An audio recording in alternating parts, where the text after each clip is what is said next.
빌레몬서 15절입니다. 저가 잠시 떠나게 된 것은 이를 인하여 저를 영원히 두게 함이니 이후로는 종과 같지 아니하고 종에서 뛰어나 곧 사랑받는 형제로 둘 자라. 내게 특별히 그러하거든 하물며 육신과 주 안에서 상관된 내게랴. 그러므로 네가 나를 동무로 알진대 저를 영접하기를 내게 하듯 하고, 저가 만일 네게 불의를 하였거나 네게 진 것이 있거든 이것을 내게로 회개하라. 나 바울이 친필로 쓰노니 내가 갚으려니와 너는 이 외에 내 자신으로 내게 빚진 것을 내가 말하지 아니하노라. 오 형제여, 나로 주 안에서 너를 인하여 기쁨을 얻게 하고 내 마음이 그리스도 안에서 평안하게 하라.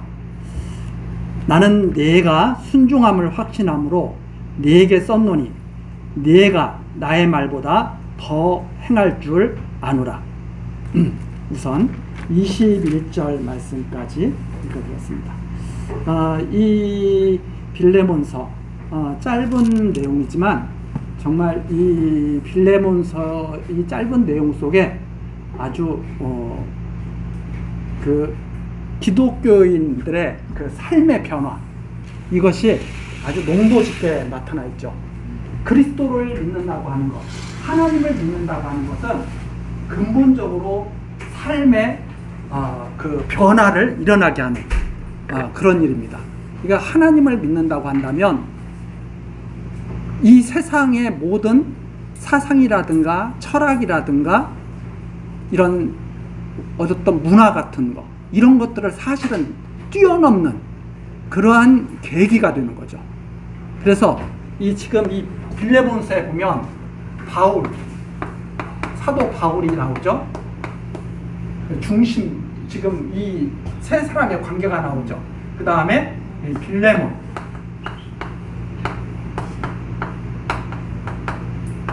이 사이에서 오네시모, 이렇게 세 사람의 관계가 이렇게 나오게 되죠. 이 오네시모는 원래 빌레몬의 종이었습니다. 빌레몬의 종이었는데 바울은 빌레몬과 오네시모가 어떤 관계였는지 애초에 알지는 못했죠. 종이었습니다. 그런데 이 오네시모가 빌레몬에게서 도망가게 되죠. 나 종살이 싫어. 도망가게 되죠. 근데 도망가서 누구와 만나게 되냐면 바울 사도와 만나게 됩니다. 이 도망간 오네시모. 바울 사도와 만나게 됐는데 어디에서 만나게 됐느냐? 감옥에서 만나게. 바울 사도는 복음을 전하는 이유로 감옥에 가 있는 거고, 오네시모는 그 일 때문에 감옥에 간 게 아니라 일반 범죄로 감옥에 가요. 그런데 바울이 감옥에서 오네시모를 만났는데 바울의 복음을 듣고 오네시모가 사람이 새 사람이 된 거예요. 확 달라진 거예요.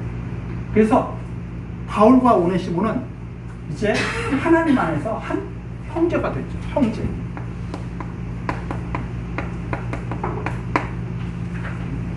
바울과 오네시모는 하나님 안에서 그야말로 한 형제로 거듭나게 된 거죠. 이 관계가 있습니다. 이 관계인데 바울과 빌레몬은 이전에 벌써 형제 관계죠. 바울과 빌레몬은 바울과 오네시모가 형제 관계가 되기 이전에 벌써 형제 관계. 그래서 이 둘은 또 역시 형제 관계죠. 근데 빌레몬과 오네시모는 이 관계가 이렇게 된 것을 지금까지 모르고 있었죠. 빌레몬은 도망간 나쁜 놈이야. 그랬는데 빌레몬도 모르는 사이에 바울과 오네시모가 형제 관계로 거듭나게 된 거죠. 이런 관계를 지금 바울 사도가 설명해 주고 있는 내용이 바로 15절입니다. 저가 잠시 떠나게 된 것은 오네시모가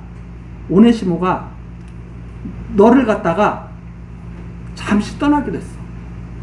잠시 떠나게 된 것은 이를 인하여 저를 영원히 두게 함이니. 아마 하나님께서 오네시모가 너를 떠나게 하신 것은 하나님께서 이 관계를 맺도록 하고 오네시모와 빌레몬의 관계가 육신의 관계로 끝나는 것이 아니라, 육신의 관계는 종이죠, 종. 이게 아니라 영적 관계로 거듭나게 하기 위해서. 아, 이거 형제야.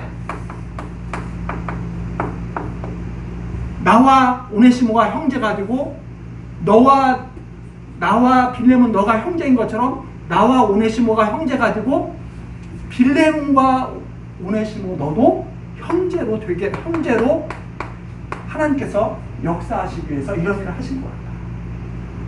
이런 내용이죠. 그러니까 우리가 이런 것을 보고 이렇게 이해를 할 수가 있죠. 야, 너를 잠시 떠나게 된 것은 너 그때 마음 아팠지. 오네시모가 도망가니까 마음 아팠지. 그런데 하나님께서는 이런 관계를 만들어내기 위해서 그렇게 역사하신 거야. 자, 이런 말을 들으면서 우리는 언뜻 책을 많이 읽거나 이런 이 공부를 많이 하신 분들은 인간만사 세우지 마라고 하는 말을 갖다가 떠올릴 수 있을 수도 있습니다. 야, 잠깐 나쁜 것 같았지? 그렇지만 결국은 좋게 되는 거야. 이거 아니에요. 이게 왜 이런 걸 들으면서 이런 말을 떠오르는 것은 자연스러운, 우리 동양 사람들, 특히 책을 많이 읽거나 많이 이런 걸 연구하거나 이런 사람들은 이런 고사성어를 떠올릴 수 있을지 모르지만, 마치 그것은 하나님의 예정서를 동양의 운명론과 똑같이 생각하는 것과 방불해요. 이건 육적 관계, 육적인 그거예요. 아, 내가 지금은 당장 나쁜 일 같지만 나중에 나한테 그게 복이 돼서 돌아와. 육적인 관계에서 어떤 경험 속에서 살다 보면 좋은 일도 있고 나쁜 일도 있고, 나쁜 일이 같았지만 그게 결국은 좋은 일도 되고 뭐 이러면서 경험 속에서 얻어진 고사성어예요. 이게 육적인 거예요. 육적인 일을 말하는 거예요. 육적인 일. 그러나 이것은 육적인 일을 말하는 게 아니라, 야, 하나님께서는 육신적으로 살아가던 너희들을 신령한 일로 바꾸신 거야. 신령한 일로 바꾸신 거야. 이게 인간들의 세계에서는 생각할 수도 없는 일이야. 이런 의미를 갖고 있는 거야. 전혀 상관이 없는 거야. 그래서 제가 가끔가다 드리는 말씀이지만, 동양의 운명론을 마치 예정론을 딱 들으면서 동양의 운명론을 떠오르는 사람은 이런 하나님의 신령한 일을 들으면서 이런 말을 떠오르는 것과 똑같아요. 근데 그런 것들을 잘 이해를 못합니다.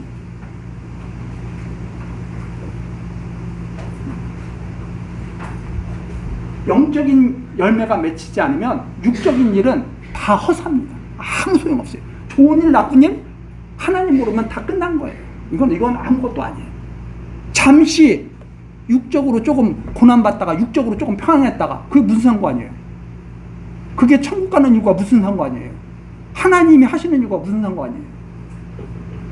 하나님께서는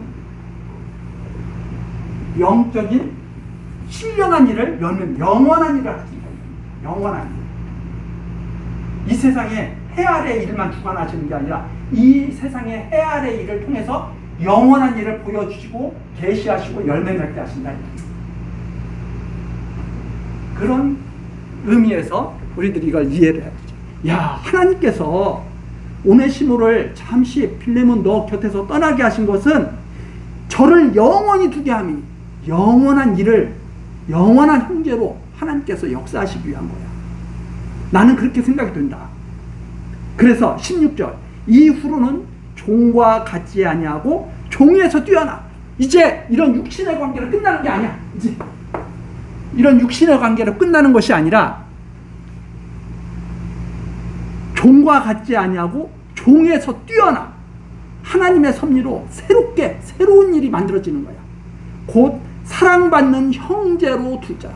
이제는 오네시모는 육신의 종으로, 단지 이렇게 육신의 눈으로 그렇게 바라볼 대상이 아니라는 말입니다.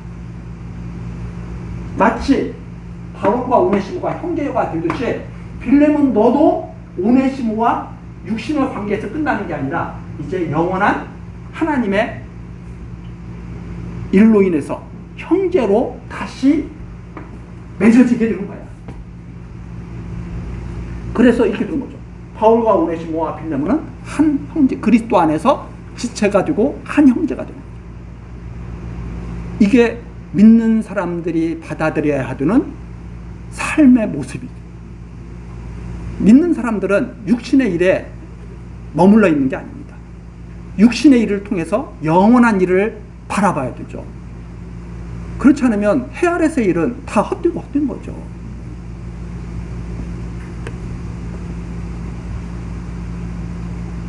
그래서 16절 마지막 부분이다. 내게 특별히 그러하거든. 하나님께서 이렇게 복음을 통해서 오네시모를 형제로 만드신 거예요.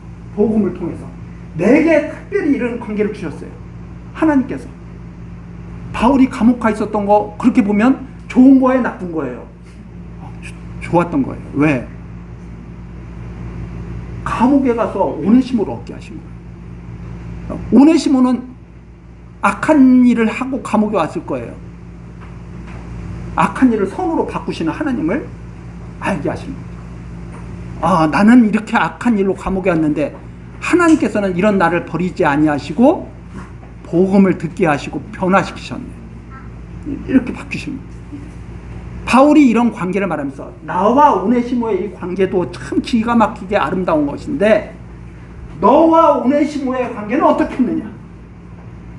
육신으로도 맺어져 있었고 영적으로도 열매 맺게 되는 이 관계. 마치 지금으로 말하자면 남편과 아내가 육신으로 만나서 가정을 꾸렸어요. 거기에서 자녀들도 태어났어요. 남편과 아내가 믿음 안에서 하나가 되고 자녀들도 믿음 안에서 하나가 되면 얼마나 아름다운 관계겠느냐. 육신의 관계에서 끝나지 않는다 이 말입니다. 육신의 관계에서. 그런데 제일 안타까운 건 이런 거죠. 부부가 같이 한 집에서 사는데 한 사람은 하나님 믿기를 싫어해요. 한 사람은 하나님 믿는 것을 너무 소망해요. 부부로 살지만 얼마나 안타까운 일이에요. 그런 관계. 그래서 빌레몬과 오네시모의 관계는 얼마나 대단하냐. 그것이 내게 특별히 그러하거든 하물며 육신과 주 안에서 상관도 되게 돼. 얼마나 대단한 관계예요. 자, 그래서 17절입니다. 그러므로 내가 나를 동무로 할진대 너 정말 나를 친구로 여긴다면 동무로 할진대 저를 영접하기를 내게 하듯하고 너 그렇다면 나의 형제인 오네시모 너도 형제로 받아들여야 되지 않겠느냐. 즉 그런 내용입니다. 자, 저가 만일 내게 불의하였거나 내게 진 것이 있거든 너한테 손해 끼친 일 있으면 이것을 내게로 회개하라. 내가 그건 책임질게. 이게 바울이 내가 그것은 책임지고 그것은 너에게 손해가 되지 않도록 내가 할 것이다. 이렇게 말을 합니다. 그러면서 19절 나 바울이 친필로 쓰노니 내가 갚으려니와 내가 갚겠다. 왜?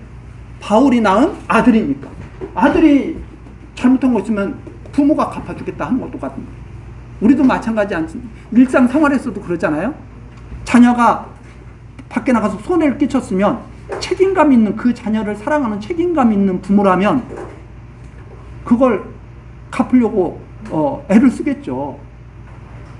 근데 요즘에는 그것도 이제 아닌 세상이 점점 돼가고 있지만 올바르게 정신이 박혀 있다면 자녀가 밖에서 해를 끼쳤으면 부모로서 응당히 그것을 최대한 어떻게 갚으려고 애를 쓰겠죠.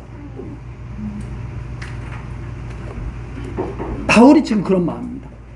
나 친필로 지금 쓰고 있어. 친필로. 내가 이거 서명할게. 내가 갚으려니와 너는 이외에 내 자신으로 내게 빚진 것을 내가 말하지 아니하노라. 이걸 어떻게 많은 분들이 또 해석을 하냐면 이 부분을 이렇게 해석합니다. 빌레몬아, 오네시모가 너한테 손해 끼친 거 있으면 내가 갚을게. 그런데 빌레몬아, 너 나한테 영적으로 빚진 건 알지? 내가 너한테 복음 전해줬으니까 너 나한테 엄청난 빚을 진 거야. 내가 이거 말하지 않을게. 그러면 결국 무슨 말이에요? 그 말이 너 오네시모한테 너 저 손해봤다고 말하지 마. 이렇게 돼버리잖아요. 그 뜻이 아닙니다. 그 뜻이 아니고 무슨 뜻이냐면 바울 사도가 그러는 거예요. 오네시모가 너한테 손해를 끼치려면 너에게 손해를 끼친 거 있으면 내가 다 책임질게. 내가 사인할게. 사인할 거야. 너 혹시라도 내가 너에게 복음 전해준 거 가지고 그러면 내가 바울 사도에게 엄청난 복음을 들었는데 나 손해본 거 나 말하지 못할 텐데 이거 이런 식으로 생각하지 마. 그거와는 내가 상관없이 나 무조건 손해 끼친 거 너 갚을 마음이 있어. 이런 뜻이지. 빌레몬에게 너 나한테 영적으로 많이 빚졌잖아. 너 그거 생각하고 빌레몬 너 오네시모한테 손해봤다고 뭐 그거 나한테 청구하려고 그런 생각하지 마. 이런 의미가 전혀 아니다 이 말입니다. 오히려 어떤 의미냐? 바울은 빌레몬아 너 나한테 부담 갖지 마. 전혀 부담 갖지 마. 부담 갖지 말고 손해본 거 있으면 나한테 말해. 그러면 내가 반드시 그걸 대신해 줄 거야. 이렇게 말하는 거죠. 이게 바로 사랑의 관계. 남에게 전혀 짐지우지 않으려고 생각하는 마음. 근데 어떤 분들은 형제라는 것을 빌미로 해서 자꾸 짐지우려는 것을 생각하는 분들이 있어요. 그렇게 생각하면 뭔가 잘못되고 어떻게든지 우리가 왜 열심히 일을 하고 왜 그래요? 남에게 짐지우지 않는 거예요. 내가 이러지 않고 가만히 놀고 있으면 누군가 나한테 먹을 것도 줘야 되고 입을 것도 줘야 되고 하잖아요. 그러면 그 사람에게 짐지우는 거다 이 말입니다. 그래서 때가 되면 자기 일을 열심히 해서 자기 것을 자기가 책임지고 나아가서 어려운 사람들의 짐을 지어주려고 하는 그런 마음이 있어야 되는 거죠. 그게 바울 사도예요. 오네시모가 지금 어렵지만 내가 책임질게. 그렇다고 해서 너 나한테 부담 갖지는 마. 이건 내가 할 일이야. 이게 19절에 나오는 내용입니다. 나 바울이 친필로 쓰느니 내가 갚으려니와 너는 이후에 내 자신으로 내게 빚진 것을 내가 말하지 아니하노라.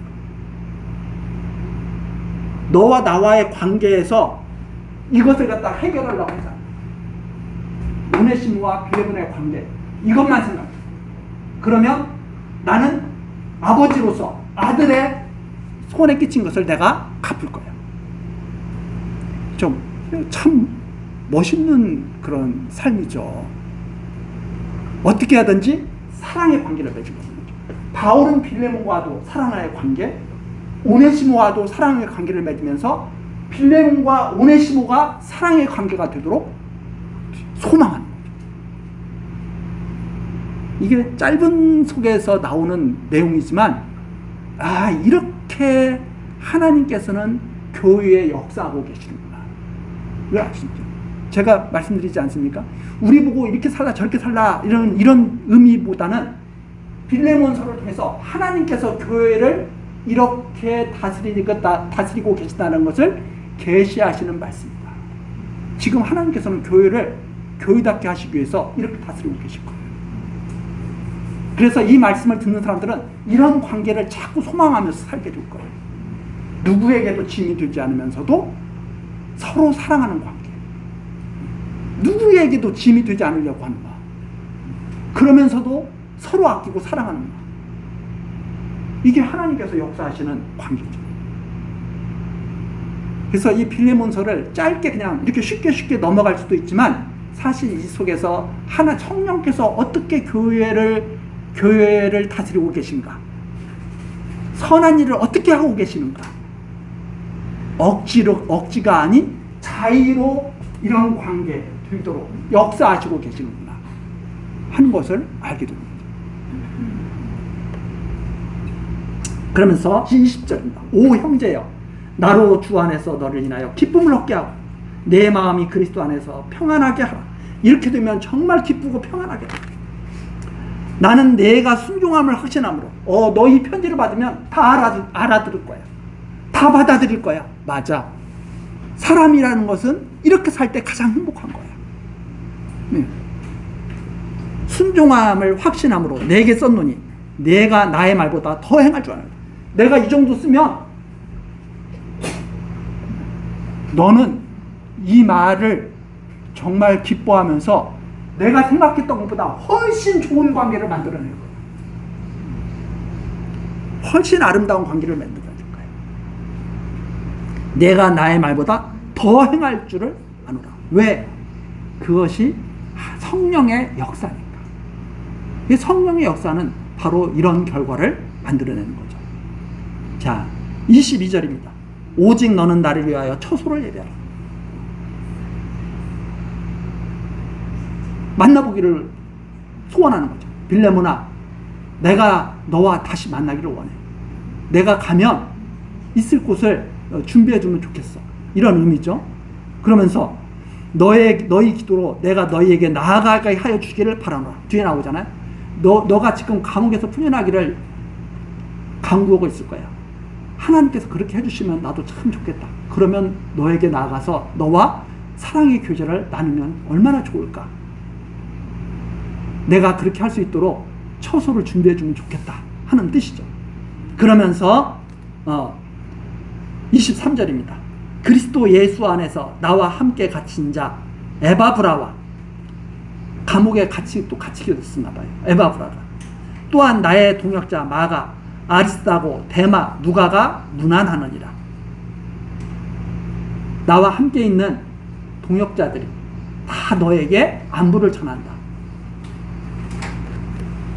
참 이 감옥에 가 있으면서도 원망하지 않고, 이 오네시모도 보세요. 자기가 자유롭게 살기 위해서 빌레몬한테서 도망갔을 거 아니에요. 그런데 이제는 다시 하나님께 매어가지고 돌아오는 거예요. 이제 내 뜻대로 살지 않겠다고, 하나님께 내 삶을 맡기겠다고 다시 돌아온다. 오네시모가 돌아올 때 빌레몬이 어떻게 할지 어떻게 알아요? 너 도망간 거 나 용서 못해? 그럴 수도 있잖아요. 그런데도 바울의 말을 듣고 돌아옵니다. 다 하나님께 맡기겠다는 거죠. 이런 관계가 바로 빌레몬서에서 아름답게 드러납니다. 내 뜻대로 살지 않겠다. 이제 내 뜻대로 살기 위해서 도망갔지만 이후로는 하나님의 종으로 살겠다. 하나님의 뜻에 맡기고 살겠다. 그러한 모습을 우리들이 살펴보면서 이렇게 마지막 인사를 맺습니다. 25절. 우리 주 예수 그리스도의 은혜가 너희 심령과 함께할지어다. 우리 주님 예수 그리스도의 은혜가 너희들의 마음에 가득 차서, 비록 육신적으로는 조금 어려울 수 있을지라도, 그러나 심령에는 육신의 그 모든 고난을 뛰어넘어서 가득 찬 기쁨으로 살아가기를 기도한다. 이러면서 빌레몬서 마지막 인사말을 대신하죠. 자, 이런 아름다운 서신이 바로 빌레몬서입니다. 이게 바로 하나님께서 성령을 통해서 이렇게 교회를 치료해 가신다는 것을 보여주시는 계시의 말씀입니다. 그래서 지금도 우리가 알지 못하는 동안에도, 우리가 잠자고 있는 동안에도 하나님께서는 당신이 세우신 교회를 이렇게 아름답게 열매 맺도록 섭리해 가고 계실 것이다 라는 것을 믿게 되는 거죠. 우리 다음 시간 히브리서로 넘어가기로 하면서 오늘 말씀 여기까지 줄이겠습니다. 기도하시겠습니다. 은혜로우신 하나님, 이 시간까지 우리들로 빌레몬서를 살펴보며 하나님께서 역사하시는 교회의 모습을 알게 하시니 감사드립니다. 하나님, 우리들은 선한 일을 하면서도 짜증을 낼 때가 많습니다. 하나님의 일을 제대로 이해하지 못하고 기쁨 속에서 행하지 못하고 불평불만 속에서 행할 때도 있습니다. 그러나 하나님의 기쁘신 뜻은 우리들이 선한 일을 기쁨 중에서 소망 중에서 행하시기를 원하는 줄 압니다. 우리에게 올바른 길을 보여주시고 하나님의 능력을 힘입어서 선한 일에 열매 맺게 역사하여 주옵소서. 하나님께서 항상 함께 하시며 인도하시며 열매 맺게 하실 것을 믿고 소원하오며 예수 그리스도의 이름으로 기도드리옵나이다. 아멘.